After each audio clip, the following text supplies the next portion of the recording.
Hello everyone. आप सभी को मेरी तरफ से गुड इवनिंग। आज हम लोग मूविंग चार्जेस एंड मैग्नेटिज्म का टॉप 20 एमसीक्यूज को कवर करेंगे। ये चैप्टर आप लोगों के लिए बहुत ही इंपॉर्टेंट है। यहाँ पे इस चैप्टर पे आप लोगों का बहुत सारे ऐसे नियम है, जैसे आप लोगों का बायोट सेवर्ट लॉ, आप लोगों का एम्पियर्स सर्कुटल लॉ, और ऐसे बहुत सारे आप लोगों का कॉन्सेप्ट है जहाँ से आप लोगों को एमसीक्यू जरूर पूछा जाता है। तो इस चैप्टर से जो भी आपका बोर्ड आपको एमसीक्यू पूछेगा, आप उसको इजीली बना पाओगे अगर आप आज का टॉप 20 एमसीक्यूज को करके जाओगे, क्योंकि सारे के सारे सवाल आप लोगों का प्रीवियस ईयर में पूछे गए क्वेश्चन के ऊपर बेस्ड है। तो चलिए आपको हम आज का पहला सवाल दिखाते हैं, आप देखिए और ट्राई करिए आपसे कितना सवाल खुद से बनता है। पहले नंबर के सवाल को देखिएगा, ये भी आपको प्रीवियस ईयर में पूछा गया है। क्या बोलता है? The force on a moving charge in a magnetic field is maximum when the angle between velocity and magnetic field is। तो सबसे पहले आपको ये पता होना चाहिए कि अगर कहीं पे मैग्नेटिक फील्ड है, मान लीजिए कि यहाँ पे मैग्नेटिक फील्ड है, मैग्नेटिक फील्ड को हम बी बोलते हैं और ये एक वेक्टर क्वांटिटी होता है। और इसी मैग्नेटिक फील्ड में अगर कोई चार्ज इस मैग्नेटिक फील्ड में, मान लीजिए चार्ज यानी क्यू, तो चार्ज अगर यहाँ पे इंटर करेगा मूविंग चार्ज। कैसा चार्ज बोलिए? तो बोलोगे मूविंग चार्ज। अगर वो मूविंग चार्ज होगा मतलब उसका अपना वेलोसिटी होगा।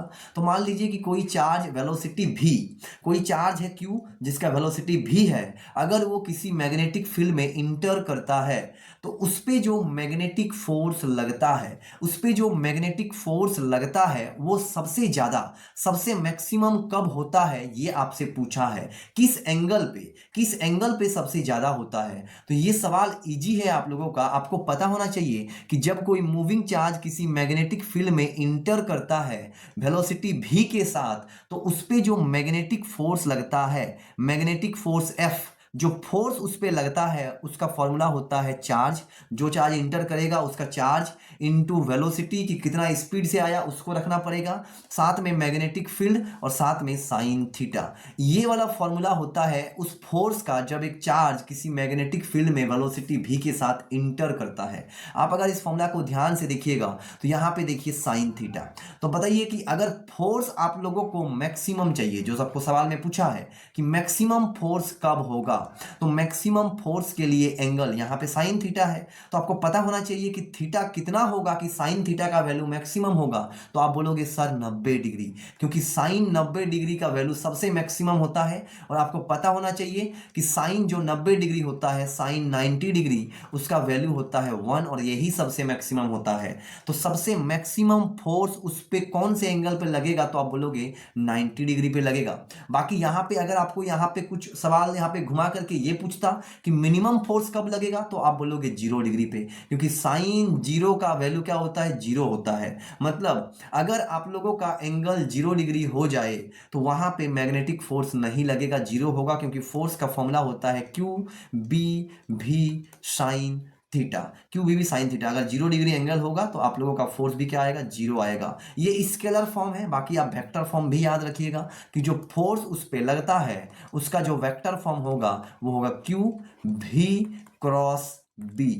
भी क्रॉस बी, आपको पता है क्रॉस हटेगा तभी जाकर के यहाँ पे क्या आता है, तो आप बोलोगे क्रॉस हटने से यहाँ पे आता है साइन थीटा। तो ये फॉर्मूला सबको आप याद रखिएगा, ये वेक्टर फॉर्म है और ये स्केलर फॉर्म है। चलिए इसके बाद आप क्वेश्चन नंबर 2 को देखिए।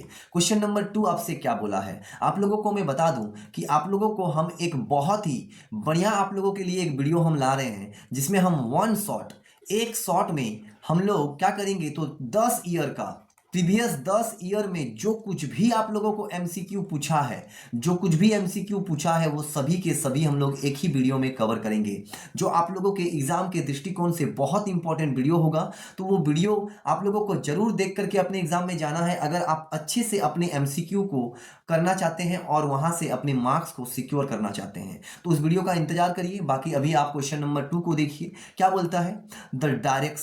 The direction of magnetic field due to a current carrying straight conductor is given by. मतलब अगर आपके पास एक स्ट्रेट कंडक्टर है, मान लीजिए ये एक स्ट्रेट कंडक्टर है, हम इसको ए बी मान लेते हैं। ये मेरा एक वायर है, पकड़ लीजिए, हम इसको ए बी मान ले रहे हैं। ए बी ये एक वायर है, स्ट्रेट कंडक्टर है, और ये करेंट कैरिंग है। करेंट कैरिंग मतलब इसमें करंट फ्लो कर रहा है। मान लीजिए कुछ इस प्रकार से करंट इसमें आई फ्लो कर रहा है। तो आपने ऑस्टर्ड का एक्सपेरिमेंट पढ़ा है। ऑस्टर्ड ने क्या बताया है कि जब कभी भी एक करंट के एक वायर में करंट जाएगा तो उसके चारों ओर एक मैग्नेटिक फील्ड क्रिएट होगा, एक मैग्नेटिक फील्ड उत्पन्न होगा। तो उस मैग्नेटिक फील्ड का डायरेक्शन कौन से नियम से आपको मिलेगा ये आपको बताना है, क्योंकि मैग्नेटिक फील्ड एक वेक्टर क्वांटिटी होता है, मैग्नेटिक फील्ड को हम बी बोलते हैं, ये एक वेक्टर क्वांटिटी होता है, तो डायरेक्शन तो देना पड़ेगा। तो डायरेक्शन कौन से नियम से पता चलता है, तो आप बोलोगे जो ऑप्शन नंबर बी है वो सही है, right hand thumb rule. Right hand thumb rule से आपको क्या पता चलता है, तो मैग्नेटिक फील्ड का डायरेक्शन पता चलता है। आपको क्या करना पड़ेगा, तो आपका जो थंब होगा, आपका थंब को करंट के डायरेक्शन पे रखना पड़ेगा, थंब को करंट के डायरेक्शन पे आप थंब रखिएगा, और उसके बाद जो आपका फिंगर होगा, बाकी कर्ल फिंगर, वो कर्ल फिंगर आप लोगों का डायरेक्शन देगा किसका, तो आप बोलोगे मैग्नेटिक फील्ड का। मतलब आप अगर इस वायर में जो करंट जा रहा है उसमें अगर आप अपने थंब को रखिएगा तो बाकी जो आप लोगों का फिंगर है जब उसको आप मोड़िएगा, घुमाइएगा, तो वही आपका डायरेक्शन देगा मैग्नेटिक फील्ड का। तो राइट हैंड थंब रूल इसका सही आंसर होगा, और ये इजी सवाल था, इसको आपको जरूर जानना है। बाकी आप क्वेश्चन नंबर 3 को देखिए, इसी टाइप का सवाल आपको पूछा है। आप अगर प्रीवियस ईयर हम आपको बनवाएंगे 10 ईयर का, उसमें आप जरूर देखिएगा कि ये सारे सवाल आप लोग को पूछे गए हैं, तो इंपॉर्टेंट सवाल है, आप जरूर बनाइए इसको। क्वेश्चन नंबर 3 देखिए कि magnetic force on a stationary charge. Stationary का मतलब होता है जो चार्ज आप लोगों का रेस्ट पोजीशन पे हो, तो रेस्ट पोजीशन पे मैग्नेटिक फोर्स कितना लगता है आपको ये बताना है। तो आपको अभी हम बताए थे कि चार्ज पे मैग्नेटिक फोर्स लगने का फॉर्मूला होता है क्यू भी बी साइन थीटा। अब बताइए अगर कोई चार्ज स्टेशनरी है, रेस्ट पोजीशन पे है, तो उसका वेलोसिटी तो जीरो होगा। अब अगर आप इस फॉर्मूला में वेलोसिटी को जीरो बिठाइएगा तो किसी को भी जीरो से मल्टीप्लाई करेंगे तो फोर्स कितना आएगा, आप बोलोगे जीरो आएगा, यानी ऑप्शन नंबर सी यहां पे सही होगा। स्टेशनरी चार्ज पे, रेस्ट चार्ज पे मैग्नेटिक फोर्स नहीं लगता है, मूविंग चार्ज पे मैग्नेटिक फोर्स लगता है। चलिए बढ़िया सवाल यहाँ पे आपसे पूछा जाता है, देखिए इसी टाइप का सवाल आपको पूछा जाएगा, तो प्रिपरेशन थोड़ा अच्छे से करिए। आप लोग के पास समय बहुत ज़्यादा नहीं बचा हुआ है, आज से अगर आप गिनिएगा तो लगभग आप लोग को समय मिलेगा 2 से ढाई महीना, इसी में आप लोगों को अपना प्रिपरेशन करना है। बाकी आप क्वेश्चन नंबर 4 को देखिए, a charge particle moving perpendicular to a magnetic field will move. ये सवाल बहुत इंपॉर्टेंट है, ये रिपीटेड सवाल है, प्रीवियस ईयर में इसको पूछा भी जा चुका है कि अगर एक charge particle perpendicular magnetic field में मूव करेगा तो वो कैसे मूव करेगा। मतलब अगर एक चार्ज पार्टिकल आप लोगों का परपेंडिकुलरली मूव कर रहा है मैग्नेटिक फील्ड में, मतलब मान लीजिए कि ये मैग्नेटिक फील्ड कुछ ऐसे जा रहा है, ये मैग्नेटिक फील्ड है, मैग्नेटिक फील्ड, और इस पे कोई चार्ज ऐसे मूव कर रहा है, मान लीजिए ये एक चार्ज है और ये चार्ज इधर आ रहा है, तो इसका वेलोसिटी एक वेक्टर क्वांटिटी है, तो आप देख रहे होंगे कि वेलोसिटी और मैग्नेटिक फील्ड के बीच में एंगल कितना है, तो आप बोलोगे इसके बीच में एंगल 90 डिग्री है। तो परपेंडिकुलर मूव जब करता है तो ये चार्ज इस मैग्नेटिक फील्ड में कौन से पाथ पे चलता है,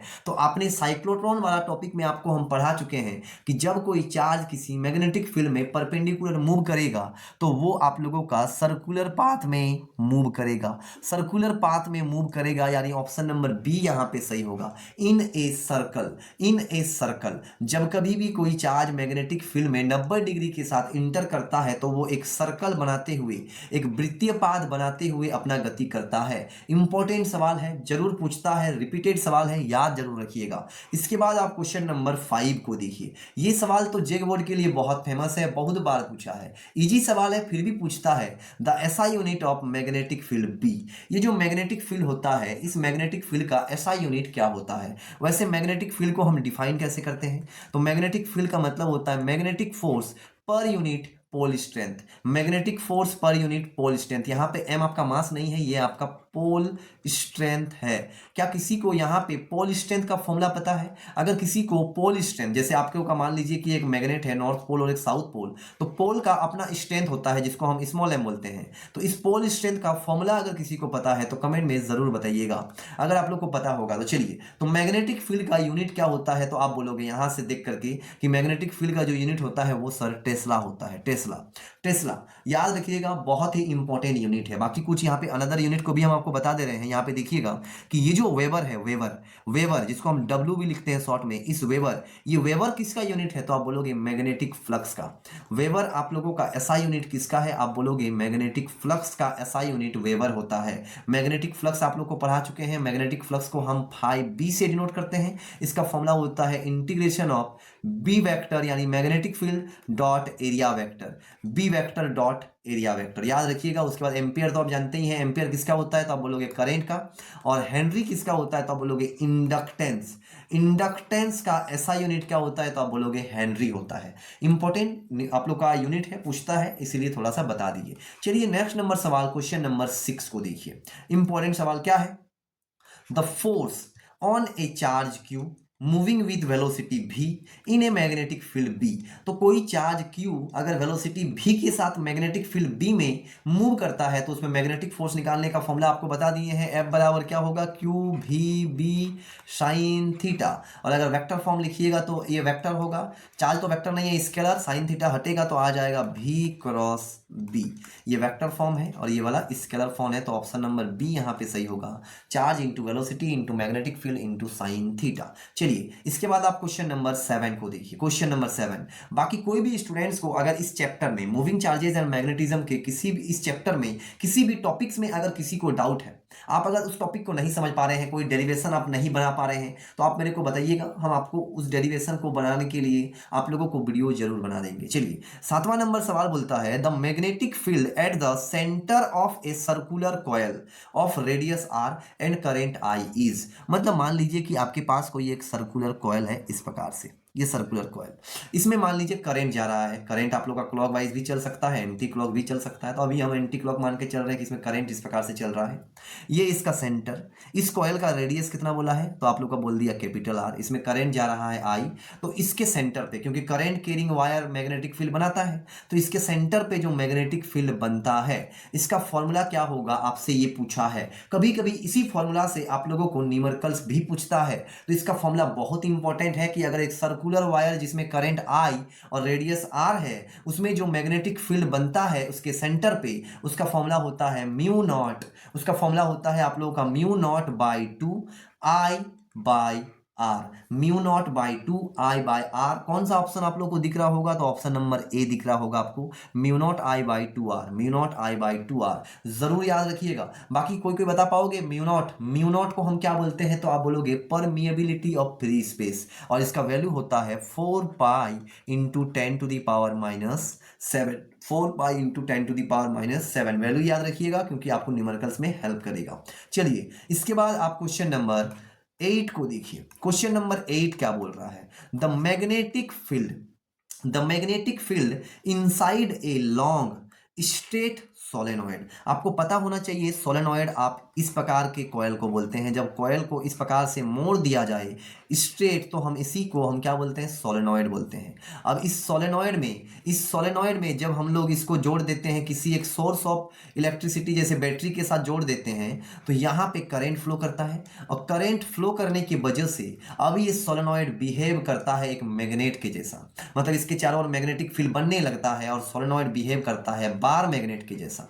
किसके जैसा बिहेव करता है बोलिए, बार मैग्नेट यानी छड़ चुंबक। जैसे एक छड़ चुंबक ऐसे होता है आप लोग का, एक तरफ नॉर्थ पोल एक तरफ साउथ पोल। तब जब एक सोलेनॉइड में हम करंट पास करते हैं तो उसके चारों ओर जो मैग्नेटिक फील्ड बनता है उसका प्रॉपर्टी, और एक बार मैग्नेट में कैसे बनता है, नॉर्थ पोल से साउथ पोल, इसका प्रॉपर्टी सेम ही होता है। तो यहाँ पे क्या पूछा है, the magnetic field inside a long straight solenoid, इसके अंदर में पूछा है आपको कि इस सोलेनॉइड के अंदर में जो मैग्नेटिक फील्ड होगा ये कैसा होगा, तो आप बोलोगे इसके अंदर में यूनिफॉर्म होता है। किस प्रकार से, तो ऐसे आप लोग का निकलता है और निकल करके ऐसे अंदर में यूनिफॉर्मली चलता है आप लोग का, ऐसे यूनिफॉर्म अंदर में मैग्नेटिक फील्ड लाइन ऐसे यूनिफॉर्म होता है, एकदम यूनिफॉर्म होता है।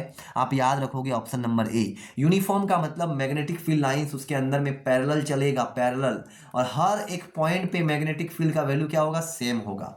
तो ये बात याद रखने वाली है और हम आपको पढ़ा भी चुके हैं। बाकी यहाँ पे आप लोगों को क्या पूछता है, डिराइव करने के लिए एम्पियर सर्कुलर लॉ का यूज करके आपको बोलता है कि आप सोलेनॉइड के अंदर में जो मैग्नेटिक फील्ड बनेगा उसका फॉर्मूला डिराइव करिए। तो सोलेनॉइड के अंदर में मैग्नेटिक फील्ड बनता है small n mu naught into I, जहां पे स्मॉल एन क्या है, number of turns of coil per unit length, ये परमिएबिलिटी ऑफ फ्री स्पेस, और ये करंट। इसको प्रूव करने के लिए भी आपको पूछता है, यहाँ पे ये एम्पियर सर्कुलर लॉ से प्रूव होगा, और इंपॉर्टेंट लॉ है, आप जरूर पढ़िएगा एम्पियर सर्कुलर लॉ। चलिए इसके बाद आप क्वेश्चन नंबर 9 को देखिए। इंपॉर्टेंट सवाल क्या है क्वेश्चन नंबर 9। क्वेश्चन नंबर 9 आपको बोलता है द रेडियस यानी त्रिज्या of a circular path of A charge particle in A magnetic field increases when. मतलब अगर कोई चार्ज है, मान लीजिए ये एक चार्ज है Q, और ये इस प्रकार से सर्कुलर पाथ में किसी एक मैग्नेटिक फील्ड में मूव कर रहा है। तो ये चार्ज है, मान लीजिए इस सर्कुलर पाथ में मूव कर रहा है मैग्नेटिक फील्ड में, ये इसका रेडियस है r। तो ये रेडियस कब बढ़ेगा आपको ये पूछा है। तो साइक्लोट्रॉन वाला आपको टॉपिक में बता चुके हैं कि जब कोई पार्टिकल आप लोग का सर्कुलर मोशन करता है मैग्नेटिक फील्ड में तो उसका रेडियस निकालने का फॉर्मूला होता है mass into velocity by charge into magnetic field, mass into velocity by charge into magnetic field. तो अब यहाँ पे ध्यान से आप देख करके बोलिए ऑप्शन को, क्या ऑप्शन, पहला ऑप्शन क्या बोलता है कि मैग्नेटिक फील्ड इंक्रीजेस। अब देखिए मैग्नेटिक फील्ड नीचे है, अगर आप मैग्नेटिक फील्ड को बढ़ाइएगा तो रेडियस तो घट जाएगा इन्वर्सली प्रोपोर्शनल, तो ये वाला तो नहीं होगा। ऑप्शन नंबर बी को देखिए, बोलता है वेलोसिटी इंक्रीजेस। तो यहाँ पे देखो वेलोसिटी ऊपर है तो वेलोसिटी को अगर बढ़ाएंगे तो रेडियस भी बढ़ेगा डायरेक्टली प्रोपोर्शनल, वेलोसिटी को अगर घटाएंगे तो रेडियस भी घटेगा आपका डायरेक्टली प्रोपोर्शनल। तो ये वाला ऑप्शन आप लोग का क्या होगा बोलिए, सही होगा option number B, velocity increases. Charge increases नहीं, चार्ज आपका नीचे है इनवर्सली प्रोपोर्शनल, चार्ज बढ़ेगा रेडियस घटेगा। मास डिक्रीजेस, अब देखिए मास ऊपर है मतलब डायरेक्टली प्रोपोर्शनल, मास को घटाएंगे तो रेडियस भी घटना चाहिए। तो ऑप्शन नंबर बी ही यहाँ पे सही होगा, वेलोसिटी इंक्रीजेस। याद रखिएगा आपको साइक्लोट्रॉन वाला में हम बताए थे कि जब साइक्लोट्रॉन में गोल गोल चार्ज घूमता है तो वहां पे रेडियस निकालना सिखाए हैं आपको, वेलोसिटी निकालना सिखाए हैं आपको, टाइम निकालना सिखाए हैं और आपको काइनेटिक एनर्जी निकालना सिखाए हैं। देखिए साइक्लोट्रॉन वाला टॉपिक से एक सवाल आपको यहाँ पे दिया है। इसके बाद आप क्वेश्चन नंबर 10 को देखिए। क्वेश्चन नंबर 10 आप लोगों का इंपॉर्टेंट सवाल है। इंपॉर्टेंट यहाँ पे स्टूडेंट मिस्टेक करता है, क्या मिस्टेक करता है हम आपको बताएंगे, ध्यान से देखिए। यहां पे दिया है the magnetic field due to a long straight wire varies with distance R as. Straight wire है बहुत लंबा, तो बहुत लंबा स्ट्रेट वायर के लिए अगर इसमें मान लीजिए करंट आपका आई जा रहा है तो यहां से मान लीजिए इस पॉइंट से किसी एक आर डिस्टेंस पे मान लीजिए पॉइंट है पी, तो इस स्ट्रेट वायर लंबे वायर के लिए जो मैग्नेटिक फील्ड इस पॉइंट पी पे बनेगा आर डिस्टेंस पे, उसका फॉर्मूला क्या होता है। तो आप बोलोगे मैग्नेटिक फील्ड जो बनता है उस मैग्नेटिक फील्ड का फॉर्मूला होता है, अगर ये इन्फिनाइटली लॉन्ग हो तो, इन्फिनाइटली लॉन्ग अगर होगा तो उसका फॉर्मूला होगा mu naught by 2 pi I by R. याद करिएगा, सेंटर वाला से कंफ्यूज मत होइए। सेंटर वाला में जो मैग्नेटिक फील्ड बनता है किसी करंट कैरिंग सर्कुलर लूप के लिए जिसमें करंट आ जा रहा हो, उसमें फॉर्मूला बनता है म्यू नॉट बाई 2 पाई नहीं होता, म्यू नॉट बाई 2 होता है और इधर आपको का आई बाई आर होता है। अंतर किसका यहाँ पे 2 का है। अब ध्यान से देखिए मैग्नेटिक फील्ड और रेडियस के साथ क्या रिलेशन है, तो आप बोलोगे इनवर्सली प्रोपोर्शनल। कैसे, नीचे है 1 बाय आर, मतलब मैग्नेटिक फील्ड आप लोग का रिश्ता रखेगा B is inversely proportional to 1 by R. देखिए 1 बाय आर, 1 ऊपर में 1 है नीचे में आर,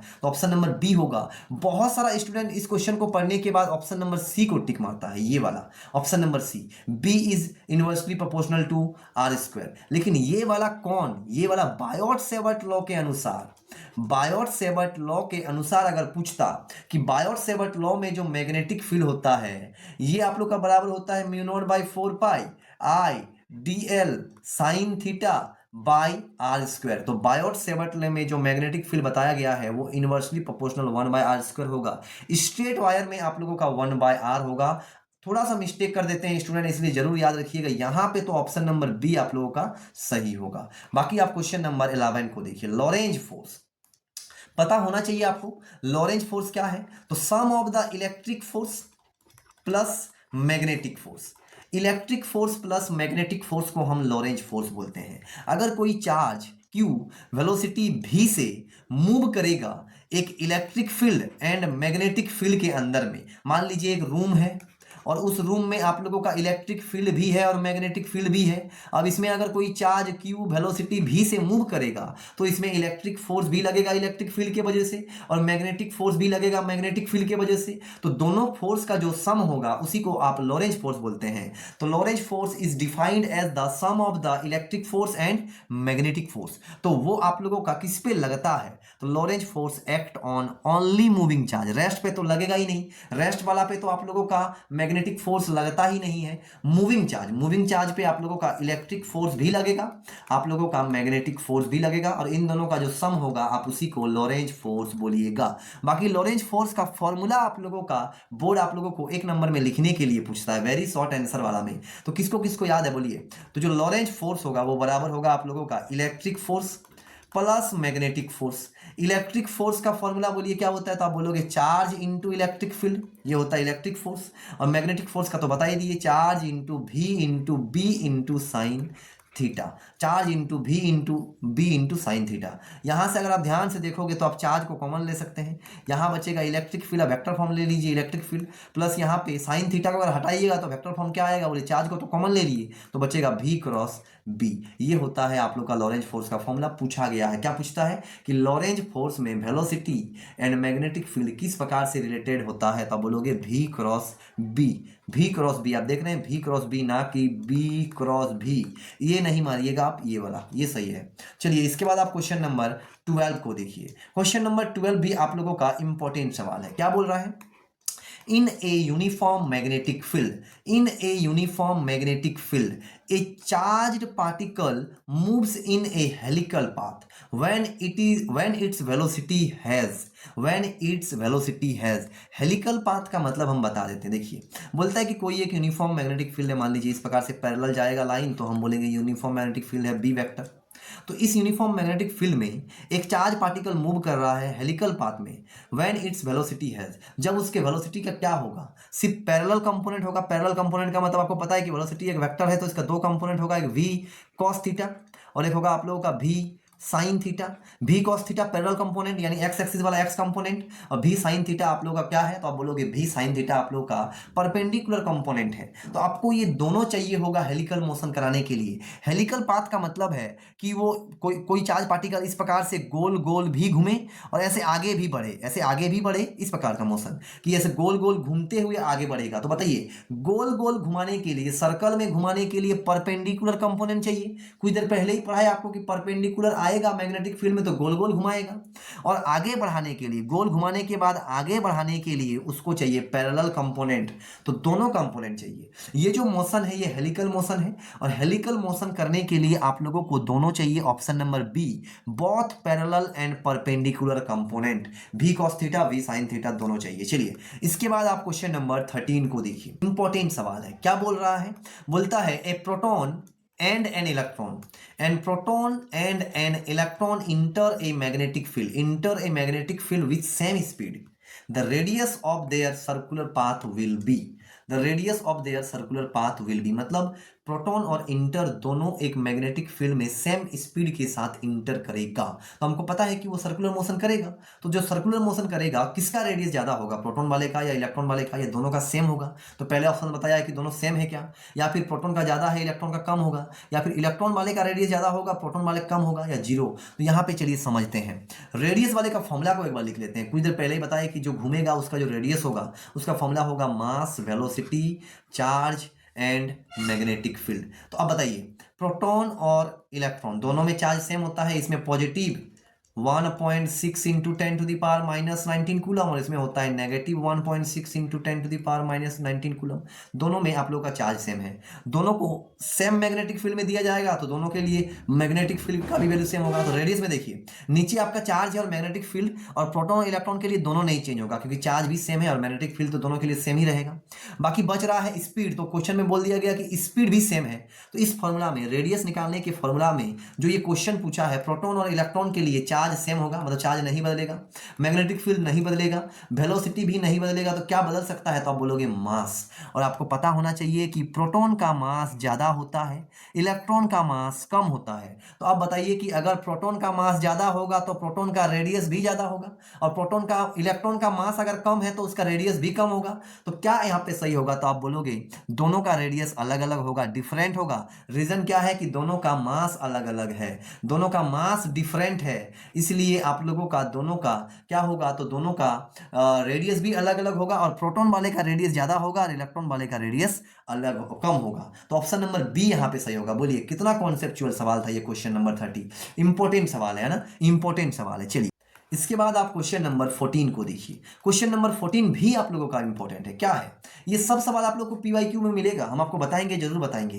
क्या बोलता है, the torque on A current loop in a uniform magnetic field is given bye, the torque on A current loop in a uniform magnetic field is given bye. अगर यहाँ पे एक यूनिफॉर्म मैग्नेटिक फील्ड है तो इसमें जो कोई एक करेंट लूप मान लीजिए, कोई आप रेक्टेंगुलर करेंट लूप मान लीजिए कि एक ऐसा एक रेक्टेंगल का लूप है, करेंट लूप है, तो आपको पता होना चाहिए कि करेंट लूप जो टॉर्क लगता है उस टॉर्क लगने का फॉर्मूला क्या होता है। तो आप बोलोगे सर टॉर्क लगने का फॉर्मूला हम लोग निकाले हैं एम बी और साथ में साइन थीटा। क्या निकाले बोलिए, एम बी साइन थीटा। जहां पे एम का मतलब क्या है तो आप बोलोगे एम का मतलब होता है मैग्नेटिक डाइपोल मोमेंट। क्या होता है एम का मतलब, मैग्नेटिक डाइपोल मोमेंट। और मैग्नेटिक डाइपोल मोमेंट का फॉर्मूला आप लोग को हम पढ़ा चुके हैं। मैग्नेटिक डाइपोल मोमेंट का फॉर्मूला होता है current into area of the loop. Magnetic dipole moment कैसे निकालते हैं, तो कितना करंट जा रहा है लूप में उसको ले लीजिए आई, और साथ में उस लूप का एरिया है उसको भी ले लीजिए, तो आई इंटू ए, और साथ में बी तो बी, और ये साइन थीटा। तो बोलिए कितना टॉर्क लगेगा, तो आप बोलोगे ऑप्शन नंबर बी सही होगा sir. Torque equals to I A B sine theta. उस लूप में जितना करंट जाएगा उसको इंटू करना पड़ेगा, एरिया को इंटू करना पड़ेगा, मैग्नेटिक फील्ड को और साइन थीटा को। ये आप लोग को हम बता चुके हैं। इस एक्सप्रेशन को डिराइव करने के लिए भी आपका बोर्ड आपको 5 मार्क्स में पूछता है, जरूर इसका डेरिवेशन आप बनाइएगा। इस चैप्टर में आप लोगों का Biot-Savart law, ampere circular law, आप लोग का सोलेनॉइड, टोरॉइड, ये सभी के सभी इंपॉर्टेंट टॉपिक से जरूर बना के जाइएगा, कुछ भी आपको पूछा जा सकता है।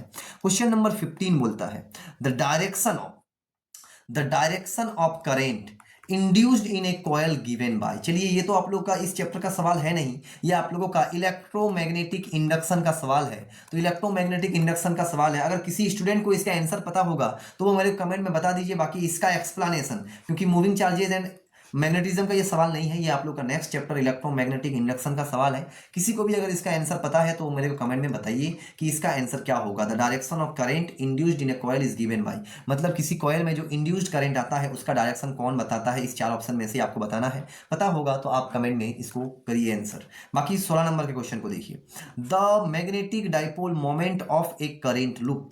Magnetic dipole moment of A current loop, अभी बताए कि करेंट लूप, मान लीजिए कोई भी एक लूप है, रेक्टेंगुलर लूप है, इसमें करंट आई जा रहा है, इसका एरिया ए है, तो इसका जो मैग्नेटिक डाइपोल मोमेंट एम होगा ये बराबर होगा करंट इनटू एरिया, यानी ऑप्शन नंबर ए यहाँ पे सही होगा। इजी सवाल था। चलिए इसके बाद आप क्वेश्चन नंबर 17 को देखिए। The unit of magnetic flux, आपको पहले ही बता दिए कि मैग्नेटिक फ्लक्स को हम फाई बी बोलते हैं। मैग्नेटिक फ्लक्स का formula integration of magnetic field vector dot D A vector, मतलब magnetic field dot area vector को मैग्नेटिक फ्लक्स बोलते हैं। इसका यूनिट क्या होता है बोलोगे, weber.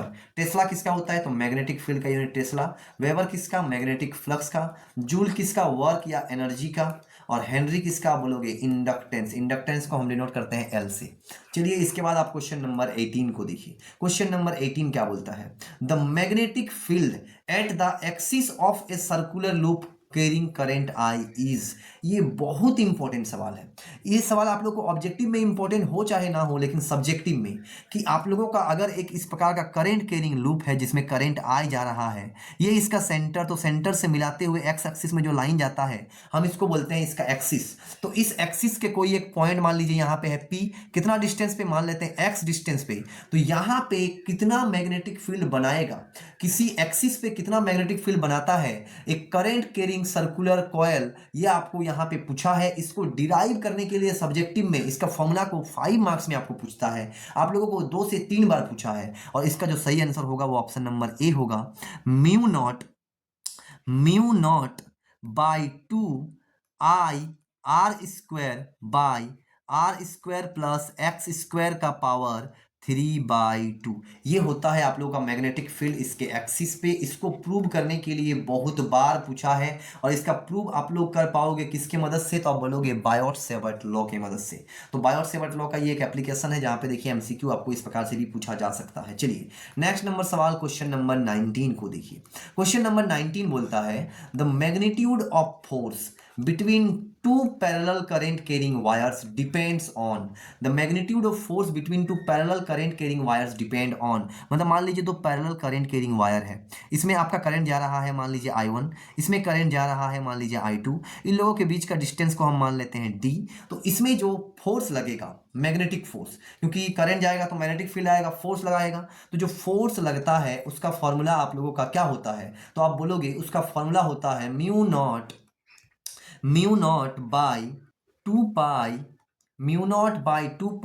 I1 I2 by D into length of the wire, तो बोलिए किस पे डिपेंड करेगा? तो आप देख करके बोलिए किस पे डिपेंड करेगा, तो करंट पे एकदम करेगा, करंट पे। जो वायर है उसके सेपारेशन डिस्टेंस पे भी करेगा, तो आप बोलोगे option number C, current and distance बहुत दोनों पे करेगा। ये फॉर्मूला होता है, इसको निकालने के लिए भी आप लोग को 2019 और उसके बाद 2 साल बाद 2022 या 23 में ये सवाल आपको पूछा था डिराइव करने के लिए, ये वाला फॉर्मूला जो अभी आपको दे रहे हैं ये वाला, तो जरूर बनाइएगा, हम आपको सब कुछ ये सब बना चुके हैं। चलिए लास्ट नंबर का सवाल इंपॉर्टेंट है, बोलता है the direction of force between two parallel current is, the direction of force between two parallel current is, मतलब दो वायर है, इसमें भी करंट जा रहा है मान लीजिए आई, इसमें भी करंट जा रहा है आप लोग का आई। अगर करंट सेम डायरेक्शन पे जाएगा तो अट्रैक्शन होगा, और अगर करंट अपोजिट डायरेक्शन पे हो जाए, मान लीजिए इधर एक करंट चल जाए और इधर एक करंट चल जाए, तो इसमें रिपल्सन होगा। तो क्या कौन सही होगा? Attractive if current are in same direction, तो यही सही होगा। अट्रैक्टिव कब होगा? जब करंट का डायरेक्शन क्या हो? सेम हो। और रिपल्सिव कब होगा? जब करंट का डायरेक्शन सेम नहीं क्या हो? अपोजिट हो। तो ये ऑप्शन नंबर ए यहाँ पे सही होगा। ठीक है, चलिए आप लोगों ने 20 सवाल इस चैप्टर का बनाया। आप लोगों को बता दूं कि इसी प्रकार का सवाल आप लोगों को बोर्ड आपका बना के देता है, तो कोई भी स्टूडेंट जो अपना प्रिपरेशन कर रहा है वो सवालों को जरूर बनाइए। हम आपको हर एक चैप्टर का चैप्टर वाइज एमसीक्यू दे रहे हैं, फिजिक्स एंड केमिस्ट्री का। तो अगर आप अपने प्रिपरेशन को और बेहतर करना चाहते हैं तो आप प्लेलिस्ट में जा करके एमसीक्यूज को चैप्टर वाइज जरूर बनाइएगा। और अगर आपको ये वीडियो पसंद आई है तो इस वीडियो पे एक लाइक, कमेंट और शेयर जरूर करिएगा। चलिए मिलते हैं आपके साथ नेक्स्ट वीडियो पे।